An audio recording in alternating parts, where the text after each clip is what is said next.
Hi, good morning, everyone. Welcome to our monthly compliance webinar here. Before I get going, I want to mention that Cocktails in Compliance is coming up in September, September 10th. So mark your calendar. Those of you who've been with us for a while know that it does involve real cocktails. So that's a selling point. This year, it'll be at the Rivers Casino. So September 10th, Rivers Casino, that means it will be indoors. So the last two summers, I think we've had like 90 some degree weather when we've done this. And I guess they've taken pity on me or something, and we're doing it indoors so that I don't pass out. So mark it on your calendars, 4 to 6, September 10th, cocktails and compliance, and more information will be coming out on that. But welcome. We do these monthly webinars, as most of you know, this second Thursday of every month. There is SHRM credit available if you're interested in that. We do record these and all that good stuff. So if you have to leave or can't catch one, we have them on file. And please, please, please ask questions as we go along. It makes for a better learning experience. It makes it more interesting. And if you have the question, probably everybody else has the question too. So feel free to put it in the Q&A. I will try to answer them as we go along. If we get more questions than time, I will stay to answer the questions. All right, and again, this will be recorded and shared. I don't do that because, as you all know, I break computers. But the wonderful folks at CTR do it, and they will get this out. With that in mind, I'm Ann Lavelle. Most of you, I think, know me. Emily Thompson has been joining us recently. Hi, Emily. Because she's like a guru on all the technical stuff. And I spent the first part of my life, a little over 20 years, as a partner in a large firm downtown that did labor and employment law exclusively for companies. And so I always enjoyed the educational component. It's a lot more fun, an ounce of prevention than a pound of cure. Trust me, a lot cheaper too. And so I enjoy doing these webinars and hopefully helping everybody out so you can stay out of trouble in a way from attorneys. So in any event, CTR, most of you know us, can sort of see everything we offer there. And with that in mind, let's dive right in. So at the beginning of each of these webinars, I tend to, before we dive into the meat of the topic, talk about any legislative, court, or other dramatic or potentially interesting developments that are out there just to keep everybody up to date. And we've got that. So U.S. Supreme Court, we knew this was coming. It did go pretty much the way I kind of thought it would, given the makeup of the court. And I want to talk just a few minutes about this. So this was the transgender sports case that was before the court. There's two of them. They were consolidated. And it was from West Virginia and Idaho. And the question was, these states had laws that said that if you were in a school, a public school, you had to play on the sports team that matched your biological gender. And a couple of folks argued that this was both a violation of civil rights and unconstitutional, that they should be able to join the sports team that matched their gender identity, not their biological sex at birth. And you may be saying, gosh, I'm a company, I don't offer sports. I know. But the logic here is going to spill over into the employment realm.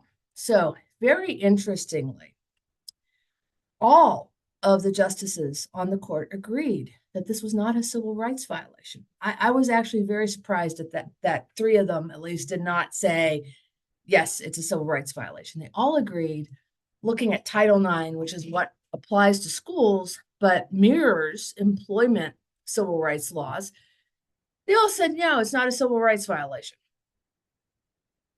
Very surprised at that. The court split 6-3, as you might imagine. And again, I try to say apolitical, but that the court does tend to have conservative justices and liberal justices. They split along those lines. The three liberal justices said it is a constitutional violation. 6 conservative justices said, no, it's not.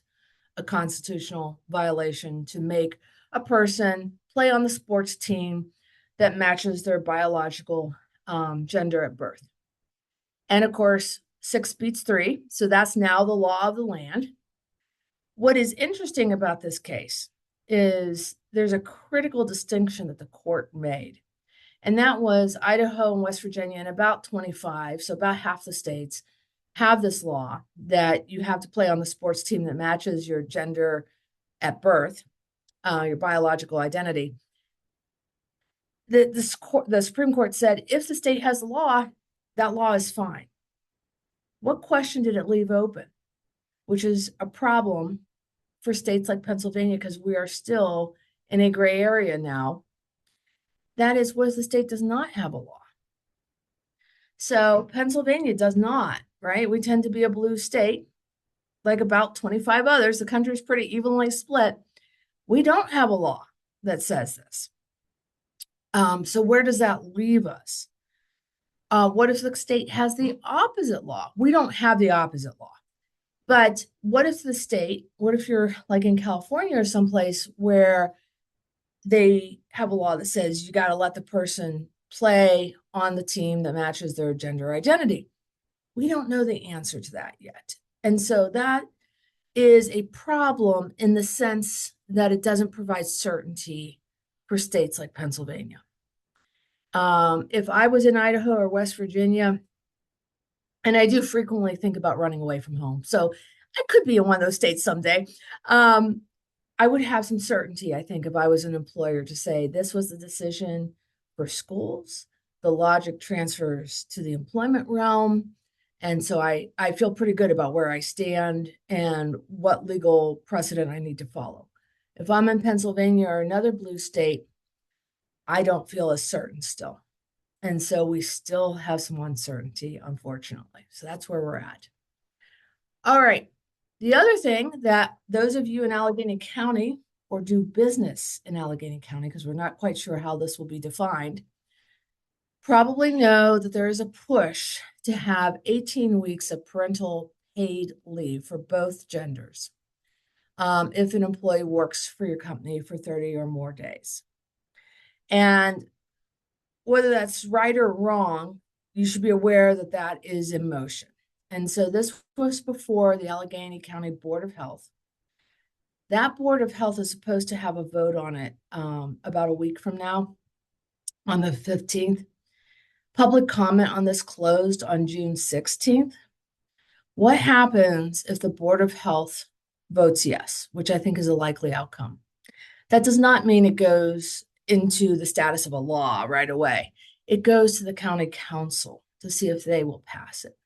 If they pass it, there will be 180 days, so basically 6 months, before it's enforced.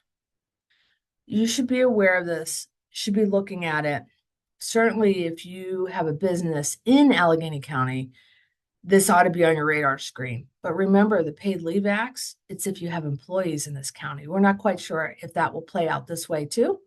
So even if you're sitting in Butler going, I don't really care, for Allegheny County, whatever, if you have the work from home employee, you might want to be looking at this too. Okay, so those are the two major things that are on the radar screen right at the moment that just as HR folks, we should be aware of and know that those are going on. Jumping into the meat of the FLSA. So the FLSA is like an annuity for attorneys. There's always cases, always issues. Okay, so somebody asked a question. All right, so somebody asked a great question here. Let me just address it. When I say work from home, that would be full-time, not intermittent 1 day a week time. We don't know yet, but if we look, so from the perspective of the 18-week paid parental leave, I can't answer that question yet because we don't have the enabling regulations. We don't even have the law yet. But if we look at the paid leave laws for both Allegheny County and the city of Pittsburgh, they do count people who work intermittently in the county or the city. Whether that will be true under the paid leave law, not sure. What happens is these laws get passed. It's true at the federal, state, or local level. They get passed as an umbrella idea. And then the regulations come in that are never passed by council, never seen by council until they're sort of like out there. And then we find out what it means to do, in this case, do business in Allegheny County. So I can't answer that question for you right at the moment with respect to paid parental leave. But with respect to the Paid Sick Days Act for Allegheny County and the city of Pittsburgh, it does cover folks who work intermittently from home, or intermittently just you send them to a customer in Pittsburgh or Allegheny County. And we've done a lot of seminars or webinars on those, and you can see the exact details of how that works in those webinars. So great question. Okay, so FLSA, which is like an annuity for attorneys, because these cases just come up all the time because the law is confusing and it's not clear. And depending on what jurisdiction you're in, it gets interpreted different ways. And there's different state laws that overlap the Fair Labor Standards Act, which is the federal law that covers this. So what are some of the major lawsuits that are out there? Misclassification. How does this happen? And I mean misclassification of workers. It happens in one of two ways. So the first is we misclassify somebody as exempt, meaning they don't get overtime, who's really non-exempt and should get overtime and should have to track their hours and is entitled to some of those protections. So one of the common mistakes is if I pay them a salary, they're exempt. No, I don't care if you're paying them the FLSA salary of $684. That's necessary in almost all cases. There's a few rare exceptions to be exempt, but that is not the full test. There's a duties test as well, and that's where things go awry. It's very easy to pay somebody a salary. It's much harder to prove that they meet the duties of each of the exemptions. And there's a lot of gray area. There's nothing that lists, hey, these jobs are exempt and these aren't. And each of the major exemptions that we're going to talk about, executive, administrative, and professional, the EAP exemptions, have sort of their own duties test. But if I had to boil it down, those tests are really saying that person needs to be operating at a pretty high level. They can't be doing the same work as the people that they supervise in the example of an executive exemption. They have to have some decision-making authority that's significant. And how do you define significant? You don't. The regulations don't define it. The court cases don't define it. It's tough. And because of that, this is why the FLSA is like an annuity for attorneys. Reasonable minds can disagree as to whether or not somebody has significant authority or enough discretion in what they do to fit under the executive or the administrative exemption. Professionals, we're always looking for somebody, usually with a 4-year degree. But even then, you can have somebody with a 4-year degree who's not really doing what their degree is meant for. We get this with social workers all the time. So, yes, you generally need a 4-year degree to be a social worker. You generally need a 4-year degree to be an accountant. But if we look at either of those professions, there's tiers within those professions as to responsibility level, as there is probably with every profession, responsibility level and what they can decide, what they can do, how much of an accountant looks like a bookkeeper, even if they have a 4-year degree, versus, we're looking at cash flow and making decisions about purchases or whatever it might be. You can tell I'm not an accountant, that affects their duties. And so reasonable minds can disagree as to whether or not somebody is exempt or non-exempt based on the duties test. Very difficult sometimes when it's a close call to know which way it should go. And sometimes employers say, well, if it's a close call, I'm just going to make them exempt. That's your risk analysis to do. But keep in mind, whatever you save on overtime, You'll spend 1,000 times that on attorney's fees if you get called on the carpet. And I'll give you an example here. So this is in Pennsylvania, it happens to be over near Philadelphia. It's an ongoing case against a company called SaladWorks. This lady was an assistant manager. And those of you who've heard me talk before know that I harp on first level supervisors for a whole bunch of reasons. They're great guys and gals. That's not it. Dedicated employees, but they are a legal pitfall from a whole bunch of perspectives. And, I've talked about them in harassment and discrimination. Sometimes they're too buddy-buddy with the employees. They don't report stuff. They don't know what they should report. From the FLSA perspective, though, what do assistant managers do? You walk into your favorite fast food joint, you walk into SaladWorks, which was like salad on the go, apparently. I've never been to one, but what are they doing? They're making the salads. They're doing the same thing the line workers doing. What are the foremen in the factory doing? The front line, first level supervisors. Are they helping make the widgets? Probably. How much of their time is spent making widgets or salads or hamburgers or whatever it is, bussing the tables? Because, they're the people who you've made them an assistant manager because they're the people who roll up their sleeves and get the job done, whatever that job is. And how much of their time is actually spent managing 2 or more full-time employees? And note I said full-time. If they're a bunch of part-time, you sort of have to add up the hours and make them full-time equivalents. These assistant managers are almost always non-exempt. Same thing with your first level supervisors. When I practiced, tons of our cases involved these folks. And people would say, but they make the schedules. And if they don't like somebody, they can, hopefully it's more than they don't like somebody. If somebody is not performing, they can recommend termination, or maybe they can even terminate the person themselves. Usually they had to recommend it to HR. Is that sufficient? That's a very, very gray area. In this situation, SaladWorks, whether they did the analysis or not, can't tell from the court documents, made the decision to make them exempt. And they had a whole bunch of assistant managers. So they had 9 franchise stores, number of assistant managers at each store. So this lady, when she sued, she said she was the class representative for all of the assistant managers. So now you have this issue times 20, because that's how many assistant managers are floating around, or whatever the number might be.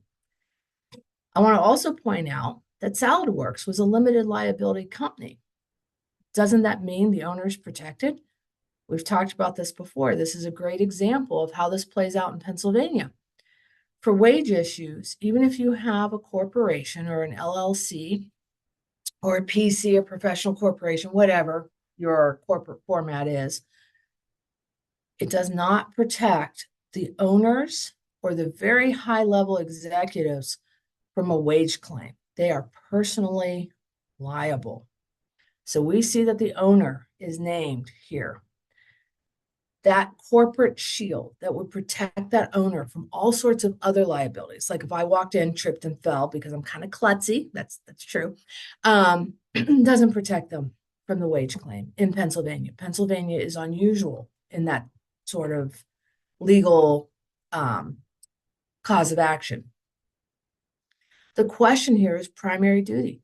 What did she spend a lot of her time doing? Making salads. How much of her time was spent actually directing staff? Some. Is it enough? So far, the court has said no, it wasn't enough. We believe there is a class action here. Maybe ultimately a jury will agree with the owner and the company. But you know what? By the time you get to the court, which almost all cases settle anyway, it's like 2% of cases actually go to trial. How much has that owner or that company spent on defending this? And what is the potential liability? Some solutions here, right? If you don't want to be that owner or that executive, and you're risk adverse. Some companies have an appetite for risk, and they're like, I'll go for it. Attorneys love those clients. But if you don't have an appetite for risk, you really want to review your lower level employees, the assistant manager folks, or people like them, because you may be surprised at how much of their work actually mimics or is the same as the staff. Even if you make the decision that you're going to keep them exempt, either because you have an appetite for risk or because you think if you make them non-exempt, they'll feel, I don't like, I want to have a salary. I'm an important employee. I want a salary, whatever the issue is. You can always have them keep time records, right? That's a little bit of a pain. But then how does that help you if you get sued? Right now, this lady could say, I worked a gazillion hours every week. And the burden of proof is on the employer to establish how many hours she worked, not on her.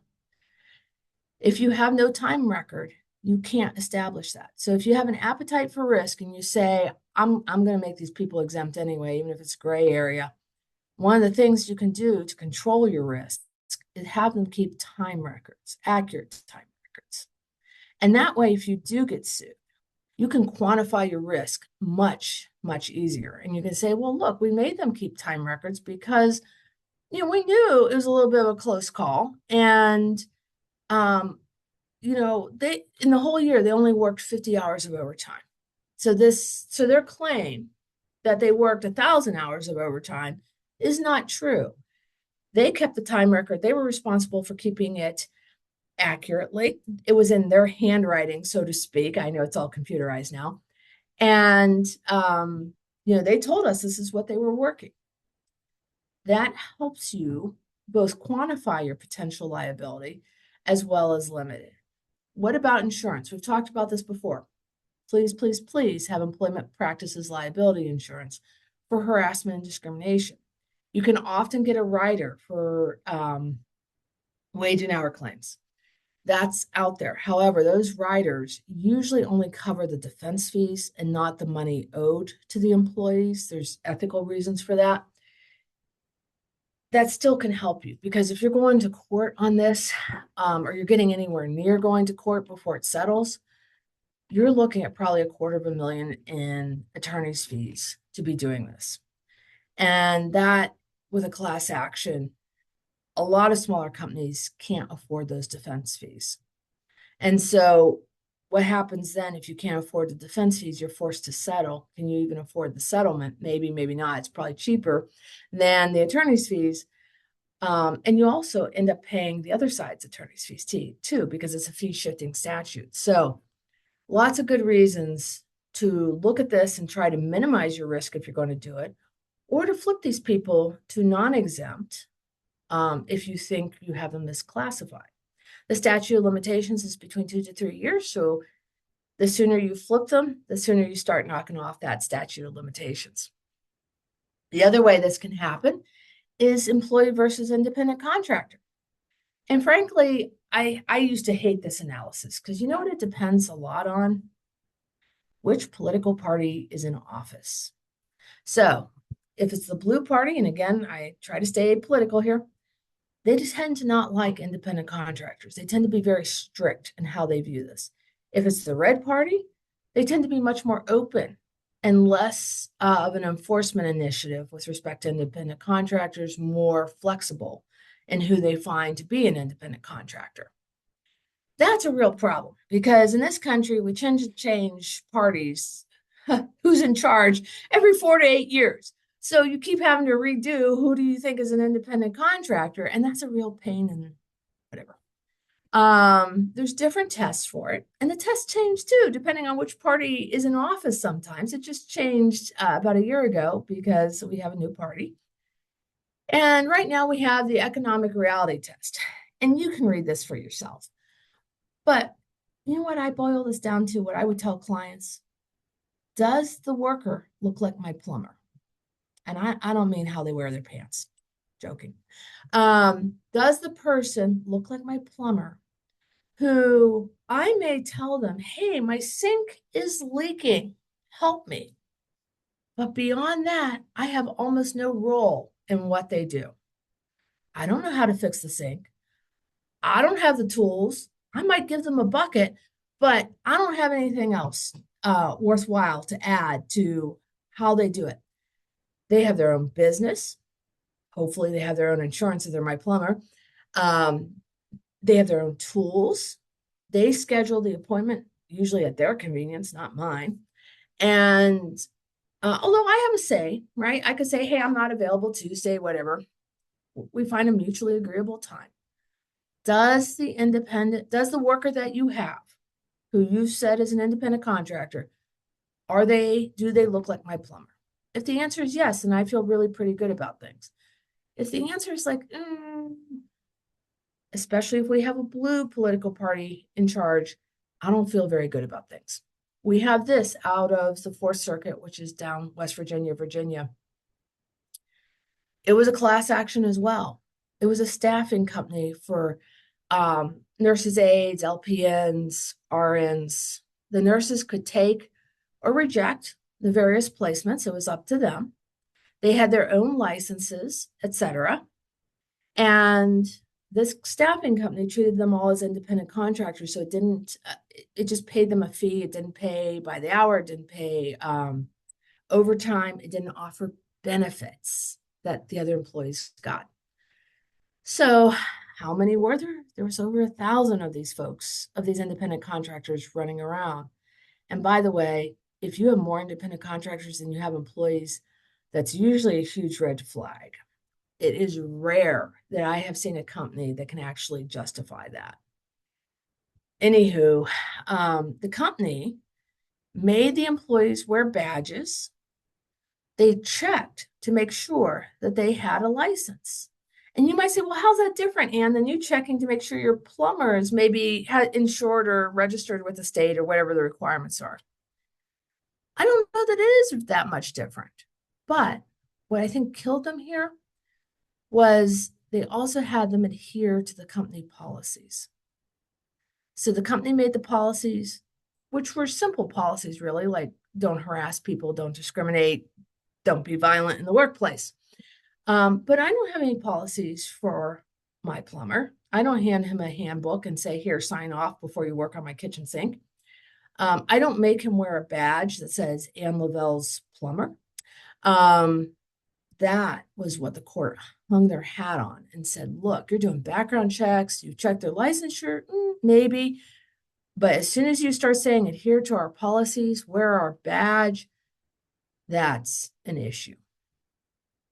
So think of that, wear my shirt, right? You're an independent contractor, but you're going to wear company ABC shirt logo. Same idea. All right, so practical tips. Again, it boils down to, are they my plumber? But do they have their own tools, their own business? Do they have their own insurance? Frankly, that's just smart business. Forget the FLSA. Forget any of the employment stuff.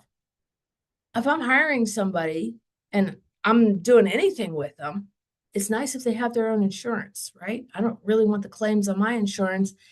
And that is just smart business to begin with. So those are the two major misclassifications that we see. And, think about it. What about off the clock work?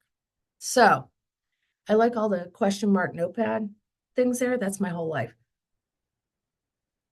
So what do we hear? The supervisor made me do it. The supervisor pressured me somehow to do off the clock work because we needed to get the job done. We needed to bring it in under budget, whatever. Or it was the workplace culture that we had to make 1,000 widgets in this amount of time, and it doesn't matter. That's all the time we get for it.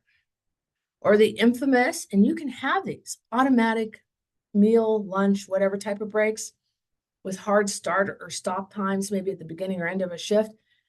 You can do things like that, but you have to know there's some risk with that. And you absolutely have to have a written system in place that says, look, if you work through your meal period, here's how you fix it, right? Here's how you tell us you did it so that we don't take the automatic 30-minute lunch or hour lunch or whatever it is. Remote employees have a tendency to always be on the clock. Oftentimes they're dedicated. That's fine, but we probably have the ability to tell if they're always on the clock in the sense that they're answering emails at 11 o'clock at night or whatever it might be. If they're exempt, who cares, right? They're exempt, they don't get overtime. If they're non-exempt and they're just a really dedicated employee, and I know some of you are sitting there saying, I wish I had these dedicated employees. Where do you find them? But if they're a really dedicated employee, we can tell if they're answering emails at 11 o'clock. That should be a red flag to us to look at their time and see. Because you know what their argument is when they get unhappy? The employer knew or should have known that I was doing off the clock work.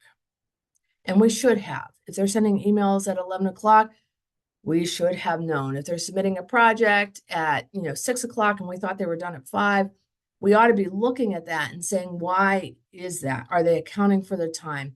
Have a written documentation that we looked into, we talked to them, whatever it was, and we either got a satisfactory answer that they had a doctor's appointment in the morning, so they worked late or whatever it is, but that we know we're keeping their time. What about rounding? We've talked about this a lot. You can do it, but it has to, on the whole, benefit the employee. It has to go both ways. Yes, employees can play games with rounding, but it has to, on the whole, benefit the employee. You can't just benefit the employer. How do you, from a practical standpoint, help yourself? Because you can't prevent a lawsuit on this sort of stuff. You have a clear policy, right? We expect all time to be reported. There's a reporting avenue without retaliation. That's a no-no, right? And the timekeeping is in what I call their own handwriting, which A, shows my age, but B, what I mean by that is they are keeping the record. They are the ones telling us this is what I worked, right? And it is hard for an employee to say, oh, I lied on all my time records in a court case. That makes them look very unethical and unbelievable. If they're doing it, if they're the ones entering their own time and they are the ones told, hey, you got to report stuff to us, and they don't do it, and we don't have any other reason to know that they aren't doing it, it makes them look bad. So they do it in their own handwriting, and they have a methodology to report the time. Okay, overtime, regular rate salary issue. So where do we see the liability or the issues here? And remember, these all turn into class actions with fee shifting statutes, so you pay for your own attorney and the employee's attorney. This is why attorneys love these cases. I'm giving away the secrets here. Okay, bonuses. If it's what I call the holiday bonus, I always get $100 a year. I'm going to assume I'm going to get $100 this year as the employee. That's a discretionary bonus because you don't actually have to give it to me. Times could be tough this year. Maybe you really thought my performance stunk this year, and so I don't get my $100 or $1,000 or whatever it is. Non-discretionary, right? That's a whole different ball of wax. You make 1,000 widgets in 90 days. You get an extra $100. Guess what we have to do with that $100? And I've given examples of this in other webinars. We have to recalculate the regular rate for the last 90 days, even though that $100 is only going to make a couple cents impact on the regular rate when we spread it out over 90 days. It's still a couple cents. And if we don't do it, we're in trouble. And that couple cents, and then we recalculate overtime based on the new regular rate, that couple cents adds up when you have 20 or 100 employees and you didn't do it for any of them. And plus, from the plaintiff's bar perspective, if they can establish liability, they get their attorney's fees paid. And in some ways, that's the way it should be, because employees don't have as much power or ability as supposedly a company does. And so if they establish you owe the employees, let's say $5,000, you're paying their reasonable attorney's fees, which in a case like that might be $50,000 if you've settled it out early. And so even though the liability on a couple of cents might be $1,000 or $5,000 or something pretty small, the attorney's fees that you pay to the other side are much more significant than the actual liability. And that's why the plaintiff's bar takes the cases. That's why you should pay attention as a company, not because, well, it's a law. You should pay attention because it's the law. But you should also pay attention because a couple cents, you may think, it's not worth the effort. I'm not going to do this. I don't care. We're talking about, $100 per employee or whatever. It adds up. It's a 2 to 3 year statute of limitations times however many employees that you've misstepped on, and you have a problem. Multiple regular rates, right? And they work 30 hours at $10 and they work 20 hours at $20. We don't just pick a rate and pay overtime based on that. We add up the hours, we add up the total, we divide the total that they've made in those 50 hours by the number of hours worked. That's our new regular rate. It's not $10, it's not $20, it's not $15. It's some other number. And then we base the overtime off of that. So that's sort of the weighted average calculation for overtime.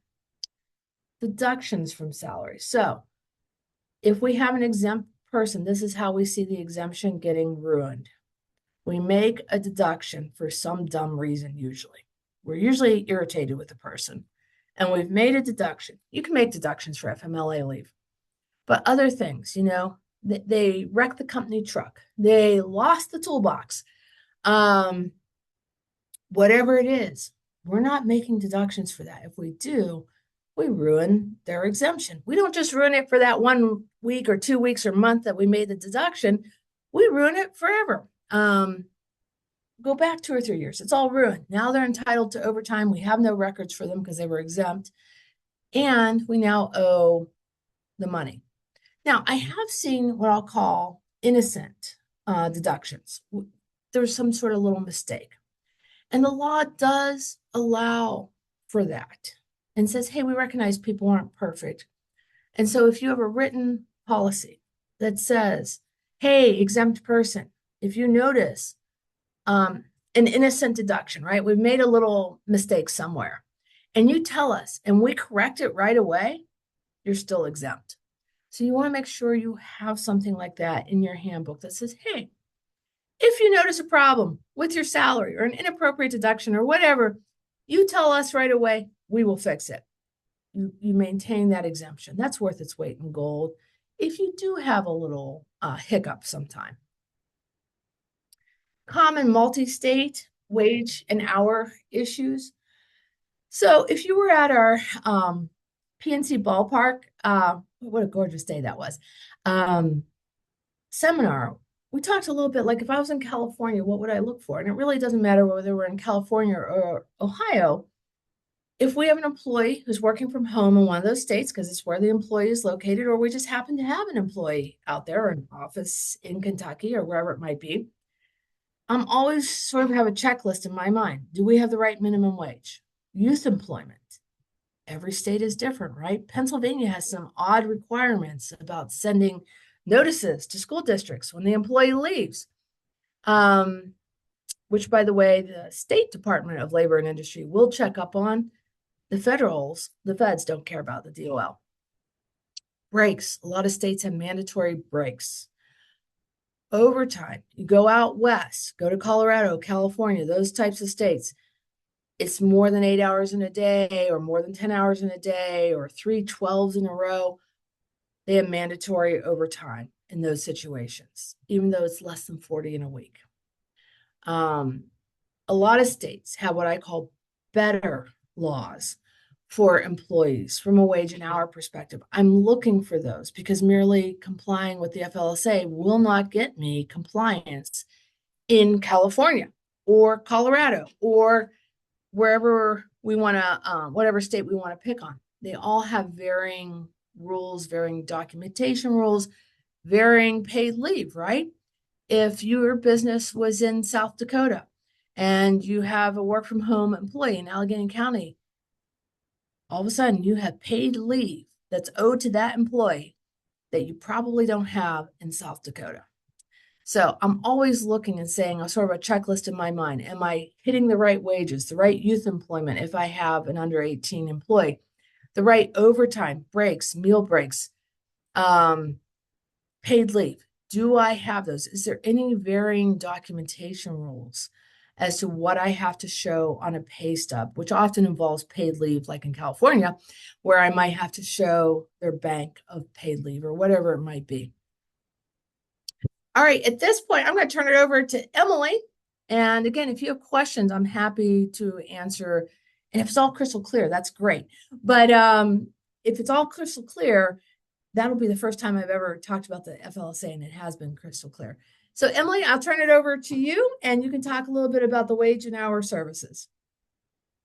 Awesome. Thank you so much. And thank you for all this great education and information. It's a lot to certainly keep track of as one employer. And so really that's exactly why HR Services was created. So we can be helping our clients with the ever-changing laws, keeping up with everything, as well as our team actually getting hands-on and doing the supportive roles that our different partners and clients may need. So I'm going to go ahead and start sharing my screen to show you how our HR services can actually support our clients with keeping up with these many different changes. So I am trying to share my screen. It's thinking about it. Do I need to do something? This is how I break computers, folks. Um, Emily, do I need to do Oh, something to it does help you share does the look like screen? you need to stop sharing screen. Okay. Perfect. Thank you. Let's try this again. Yes, my technology skills are on full display here. Okay. Oh, mine too. I couldn't figure it out myself. So Oh So my. here we go. So we have our three tiers of HR services. Now, we typically spend, 30, 45 minutes per client to really dig in with each individual client, what their needs are, all of the ins and outs of our three tiers. But today, given the time and our topic being FLSA, certainly want to focus on just the FLSA and how we are supporting clients with this specific topic. So for any additional insight, you're going to see a lot on my screen. Please let us know. We're always happy to circle back with you to go into more depth on our other areas of how we can support our clients. So we're going to start off. We have our three tiers: Essential, Expert, and Elite. Essential is our entry level tier, which then grows into our Expert tier. So, again, Expert includes everything at Essential with additional features. And then Elite is our top tier, white glove, 100% proactive compliance support tier, includes everything at Essential, Expert, and additional features as well. So, starting off with our Essential tier. Really the star of the show with Essential, we have two. So first and foremost, we are aligning you with live support on demand from iSolved HR professionals, meaning you as our client have unlimited access, phone and email, to our HR professionals here within iSolved. So we have over 70 HR professionals backing our HR services. So really an HR institution to help with whatever is being thrown your way, because HR just surely does like to throw those curveballs. And so next we have our HR support library. Now this is going to be where we're supporting or providing you with a reliable, credible resource library to do your own digging and educate yourself. So many different areas here in the HR support library that can be helpful, but certainly want to highlight our templates here. We have our HR forms, policies, job descriptions, all FLSA ADA compliant. So we're sprinkling in those compliance things that you should be aware of. At any point, if you have any questions along the way as you are maneuvering and finding these templates, or maybe you're not quite sure where to start, that's where our HR team can help you, walk you through the best resources, walk you through what they mean, how you should be, handling a scenario and everything in between. But those templates are a good place for our clients to start. And then we also have our HR newsletter and hot topic alert. So the HR resource library is going to have state, federal compliance laws, updates, everything within the software. But then we also have these monthly newsletters that will come to you via email to keep you in the know. So if you are ever worried about not staying up with any of those changes, state or federally, know that those newsletters will come to you every month to tell you what's going on, things you should keep your eye out on, specific to your states, again, and federal support. And then you also have our hot topic alerts. So throughout the month, these are more of your this just in breaking news kind of emails to let you know that things are happening and you might have some action items and we can certainly have additional conversations with your HR team with anything that you receive as well.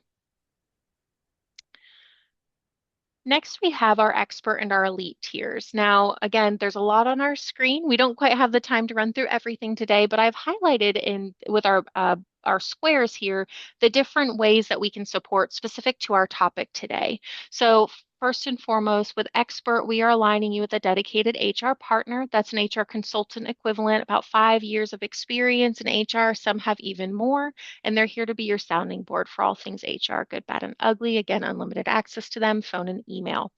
We also have a team approach. We understand HR, can't wait, and sometimes your HR partner, life happens, maybe out sick, for example. The next available representative with equal experience is available to support you in their absence.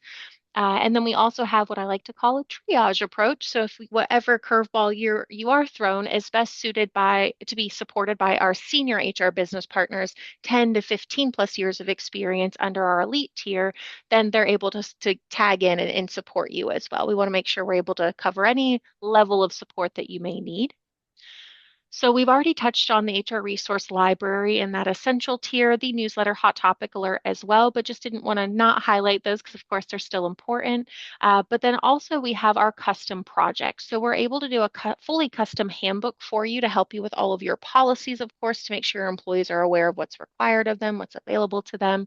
And then our next consultative experience being the custom position descriptions. Now this is where we can really dig in and support you with making sure that you're classifying your employees correctly, that all of your job descriptions are compliant with FLSA, ADA, all of those fun checkpoints, making sure that with compensation that if you have any questions about total compensation and especially making sure that those bonuses are factored in correctly, all of those things we can certainly help you with while also creating these position descriptions for you for current positions that may be worked by employees.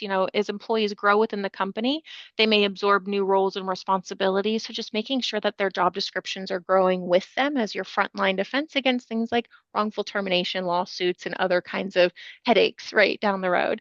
And then we also can support you with new positions perhaps you've never had to hire for. So we're starting from scratch. We can certainly help you there too. We have our state-specific new hire packet, so just making sure that our clients are onboarding their employees compliantly with all the correct documents, disclosures, guidelines for exempt and non-exempt employees.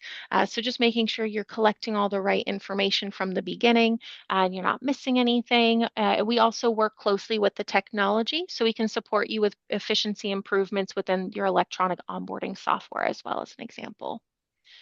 And just to kind of keep us moving along here, so that we've covered essential, expert. Now we're moving into that elite tier.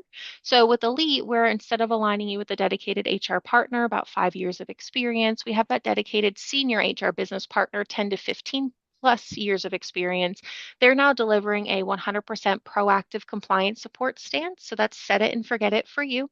They have their fingers to the pulse on the HR community, state and federally, and they're reaching out to you proactively to say, hey, client, here's what's happening, right? The law was just passed. Here's how it directly impacts you. Here's everything you need to know. Your handbook, for example, might have a conflicting policy currently that we need to get updated. Here's what we would recommend you update it to, or specifically to the FLSA laws. Here's something that might have changed. We got to update your job descriptions or just take a look at them. So all of those things is just a couple of examples, but apply that to everything HR. They really take the guesswork out for our clients by being that proactive resource to let you know what's going on, everything you need to know, and then assist you with next steps, action items for course correction, as well as rolling up their sleeves and doing things with and for you. We have our custom forms and policies, which typically come after our in-depth HR assessment. So I'll actually start with the in-depth HR assessment. This is like an internal HR audit. This is really where we're sitting down with you and we are running through all of your inner workings. So your compliance, your efficiency improvements, your standardizations, your documentation, just making sure that everything is compliant, with that fine-tooth comb. And then depending on what we find, we create an action plan that makes it a really realistic, palatable timeline to make sure we get everything up and corrected.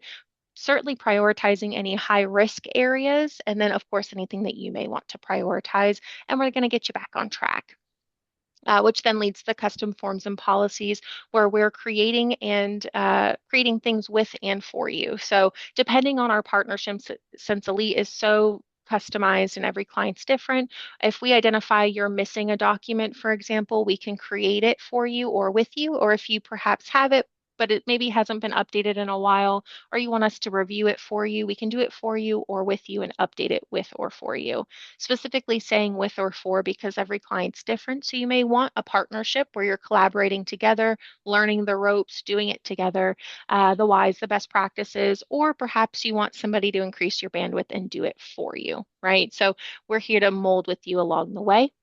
And then last but not least, I apologize, I missed a box on this one. Our special projects, these are to be used really for the 5 to 10 hour projects that we can take over for our clients. Take it off of your plate, be very strategic.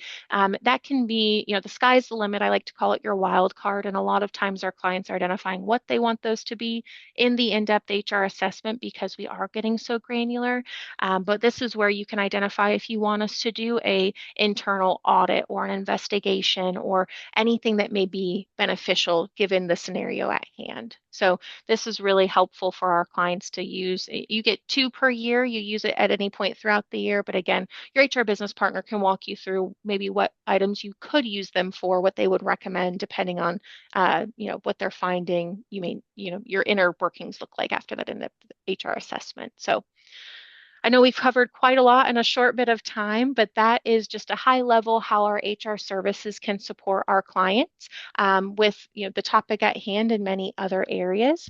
Um, and I will pass it back on over to you. See if we had any Thanks. So questions or oh, go ahead. yeah, thanks, Emily. And I'll just, we had a couple questions come in. Naturally, my screen does not want to share at the moment. That's okay. We'll just talk. So I had a couple questions come in, but before I jump into those, let me just mention the larger you are, the more important it is to have something tailored to you because you get unique situations, you get bigger. You're no longer the mom and pop with 4 employees running around. By the time you hit 100 employees, you're covered by every federal labor law. So, a couple of questions. I'm going to paraphrase these just so that they're more applicable to everybody. Somebody said, "Hey, I get the idea of owing independent contractors wages, perhaps, right? But what are you talking about with benefits?" Is basically what I was asked. So let me break that down because that's a good question. So let's say you have a 401k plan, and in that situation with 1,000 some nurses, all of the nurses couldn't participate in the 401k because they were independent contractors. And the company, let's say they had a match, right? Part of that lawsuit is I missed out on the 401k match because I was misclassified as an independent contractor. So not only do you owe me wages, but you owe me that match or that contribution that I never got. Or maybe it's healthcare. I would have signed up for your healthcare, your insurance, but I was ineligible because I was an independent contractor. And you know what? While I was an independent contractor for you, I broke my leg. And that cost me a gazillion dollars because I had to have surgery and I had a cast, I had PT, whatever. That should have been covered minus my premiums that I would have paid to you. So those are the type of benefits arguments that you get into when you have misclassified independent contractors. The other question, and again, I'm going to sort of paraphrase this, was how can states differ basically on the duties test if it's a federal law? They interpret it differently. So you get federal courts, because the federal courts are the ones interpreting the Fair Labor Standards Act, the FLSA, but reasonable minds can disagree. And so you get the court in Montana who views it this way on the job duties, even though it's the same position as Pennsylvania. And the best example that I can give of that is for a long time, there was a split among courts on insurance adjusters. Now, what does an insurance adjuster do? I wreck my car. I take it in and say, hey, I hit my retaining wall with my car. Not that that would have ever happened in real life. And the insurance adjuster looks at it and says, well, gosh, you have a nice big scrape on the side of your car. Does that gal or guy just pick a number out of thin air and give it to me? No, they have a book that they look at. And, the cost of a new bumper is X and whatever. It's all listed there in the book. And they essentially say, okay, you have a scratch and a dent on your bumper. This is the cost of a new bumper. This is the amount of the claim. This is what we're giving to you. I could push back, maybe, maybe not. It's pretty standardized. It's not like they make up the amount of money for a bumper. It's not like that varies very much from one state to another. And so the question is, does the insurance adjuster have independent discretion and judgment to be exempt as an administrative employee? They're looking at a book for numbers. Some courts said yes, because they pay out large sums. They make the ultimate decision to pay out the amount. Other courts said no. They're just looking in a book and adding up numbers. That's not discretion or judgment or anything else. They're not exempt. And so, depending on what state you were in, you could have insurance adjusters that were okay to be exempt. And in other states, they would say, no, they're not exempt. That's a real problem, especially if you have a company that has nationwide employees. So that's the type of situation you get when different federal courts interpret the same law, the same set of facts, basically, and they come to different conclusions because reasonable minds can disagree. So, okay, great questions. Thank you, guys. All right, I think that's it till next month. And don't forget the September 10th, Rivers Casino. The gambling's on you, but the drinks are on us. So come and hopefully we'll have a good discussion then as well. Take care, everybody. Enjoy the beautiful day. Thanks, everyone. Thanks for having me, Anne. Thanks. Take care, Emily.